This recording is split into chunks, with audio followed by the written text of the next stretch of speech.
ধরেন সারা দেশে এখন একটা পরিস্থিতি তৈরি হয়েছে যে ডক্টর ইউনূস আর বিএনপিকে মনে হচ্ছে মুখোমুখি দাঁড় করানো হয়েছে। এই জায়গাটা মনে হয় আমাদের পরিষ্কার করা উচিত। আমরা আলাদাভাবেও যখন কথা বলি, আমরা জানি যে এই দেশে অ্যা অ্যা মানে একটা আনইলেক্টেড গভর্নমেন্ট বেশিদিন থাকতে পারে না। এটা থাকা সম্ভবও না। আল্টিমেটলি একটা নির্বাচিত সরকারকেই ক্ষমতায় আসতে হবে, তাদেরকেই দেশ চালাতে হবে এবং যে কথাটা ডক্টর মোহাম্মদ ইউনূসও বলেন। কিন্তু পরিস্থিতিটা এখনকার যে অবস্থা, ধরেন আমাদের স্বাভাবিক নির্বাচন হয় নাই, স্বাভাবিকভাবে দেশ চলে নাই। এখনো পর্যন্ত যদি আওয়ামী লীগের বিভিন্ন ফেসবুক, তাদের যেই প্রোপাগান্ডা সেলগুলো আছে এবং ইন্ডিয়া তো সরাসরি তাদের হয়েই কাজ করছে। তাদের মূল টার্গেট হচ্ছে বাংলাদেশে ধরেন একটা জায়গায় যদি একটা ছোট মানে কোন একটা জনসমাবেশ হয়, সেখানে অন্তত ৫০ ভাগ মানুষের মাথায় টুপি থাকবে। এটা আমাদের দেশের মানুষ যেহেতু মুসলমান, তারা মাথায় টুপি পরে, এটা আমাদের মানে একটা মানে ওই দেশের কালচার। এটা যে ধর্মীয় পোশাক তাই না, আমাদের কালচারে, আমাদের সংস্কৃতিতে পরিণত হয়েছে। এটাকেও তারা নিয়ে তারপরে ফেসবুকে পোস্ট করছে, করে তারপরে দেখাচ্ছে যে আমি জানি না এখানে হতে পারে কেউ মানে কালো পতাকার ভেতরে লা ইলাহা ইল্লাল্লাহ মুহাম্মাদুর রাসূলুল্লাহ লেখা তো আর নিষেধ না, বাট এটা যেহেতু একটা জঙ্গি সংগঠন, এটা কাদের তৈরি কি সে আলোচনায় আর যাচ্ছি না। একটা জঙ্গি সংগঠনের নাম দেয়া হয়েছে। আমরা সেটা থেকে মানে বিরত থাকাই মনে হয় ভালো। তারপরেও যদি নাকি তারা কেউ করে থাকে কিংবা কোনো এজেন্সি যদি নাকি এটাকে উদ্দেশ্য প্রণোদিতভাবে করে থাকে, সেটা করে থাকতে পারে। কিন্তু আমাদের উদ্দেশ্য কি, আমরা কি আসলে আফগানিস্তান হইতে চাই? আমরা কি পাকিস্তান হইতে চাই? আমরা কি আইএসআই হইতে চাই না? আমরা তো কোনো জঙ্গি সংগঠনের সাথে না, আমরা চরমপন্থী না, কখনোই না। অথচ এইটাকে তারা পুঁজি করে সেই ছবিগুলোকে নিয়ে বিভিন্ন জায়গায় দেখানোর চেষ্টা করছে যে বাংলাদেশ হচ্ছে ইসলামী চরমপন্থীদের দখলে চলে যাচ্ছে। এটা যদি আপনি কয়েকটা সিকোয়েন্সে যদি ভাগ করেন, দেখেন ঈদের আগের দিন প্রথম আলোর একটা নিউজ ছিল। আপনাদের কারো চোখে পড়েছে কিনা জানি না। আমিও দেখিনি, আমাকে একজন পাঠিয়েছে, একজন সাংবাদিকই পাঠিয়েছেন। তিনি দেখলাম যে সেখানে আজ চাঁদ দেখা গেলে কাল ঈদ।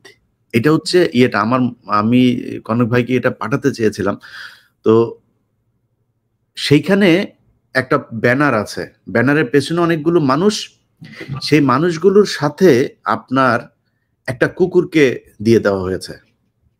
আচ্ছা, আপনি আমাকে বলেন যে প্রথম আলোর ঈদের দিনের ইয়ের সাথে এই যে এই উল্টা হয়ে গেছে, উল্টা হয়ে গেছে। আমাকে একটু করতে হবে।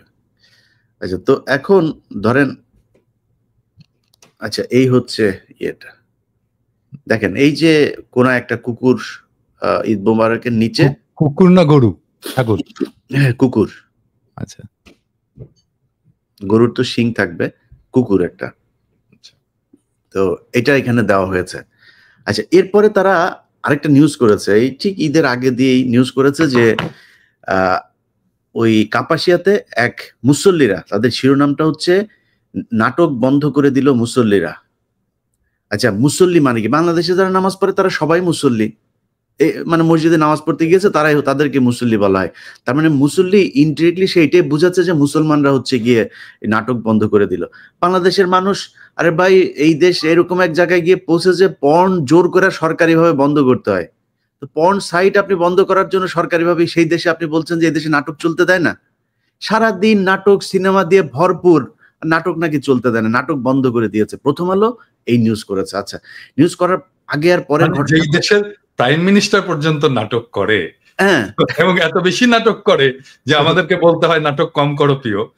সেই দেশের নাটক চলে না। এখন এই বিষয়গুলো যদি সবই করেন, এখন মানুষ তো রিয়েক্ট করে নাই। যেটা 2007 সালে প্রথম আলো করেছিল, সেই এক কার্টুন দিয়ে তারপরে মুসলমানদেরকে ঝাঁপায় তারপরে রাস্তায় নামালো, নামানোর পরে তারপরে এই যে 15 বছর সেই প্রথম আলোর কার্টুনের চললো বাংলাদেশ। সারা পৃথিবী জানলো যে এই দেশ মুসলমানদের ইয়েতে চলে যাচ্ছে, চরমপন্থীরা দখলে নিচ্ছে। ঈদের আগেও আপনি যদি চ্যানেল জিল্লুর যে বক্তব্য, জিল্লুর হঠাৎ করে বলে বসলো যে এই দেশে নাকি বিশাল চরমপন্থী। জিল্লুর, তোমার সেই জঙ্গি হামলা কই? ঈদের পরে না বলে জঙ্গি কোথায় কোথায় জঙ্গি হামলা হবে, জিল্লুর সেটাও বলে দিল। তো জিল্লুর যে কাদের লোক, এই চিপ রেটের বিদেশি এজেন্সিদের এজেন্ট, এদের থেকে সাবধানে থাকতে হবে আমাদের। কিন্তু কথা হচ্ছে জিল্লুর আসলে কাদের পারপাস সার্ভ করে? মানে জিল্লুর তো আগে আমেরিকান পয়সায় চলতো, এখন তো আমেরিকান পয়সা বন্ধ নাই। এখন জিল্লুরের পয়সাটা কোথা থেকে আসছে এটা একটু আমাদের জানা দরকার। তো জিল্লুরকেও বলতে হবে। হ্যাঁ, এখন পাশের তাই না? থেকে হ্যাঁ? পাশের থেকে এখন তো পাশের থেকে সেটা তো মানুষদের জানা দরকার, হ্যাঁ, যে আসলে তো আমেরিকান ফান্ডিং বন্ধ, তো সবার বন্ধ, যারা পাইতো এনইডি ফেনিডি ইত্যাদি ইত্যাদি সবকিছু ট্রাম্প দিছে একেবারে বন্ধ করে। এখন জিল্লুরের পয়সা কোত্থেকে আসে এটা জিল্লুরকে বলতে হবে। জিল্লুর এনজিও কি দিয়ে চলে, কার পয়সায় চলে, তাহলেই সব বোঝা যাবে।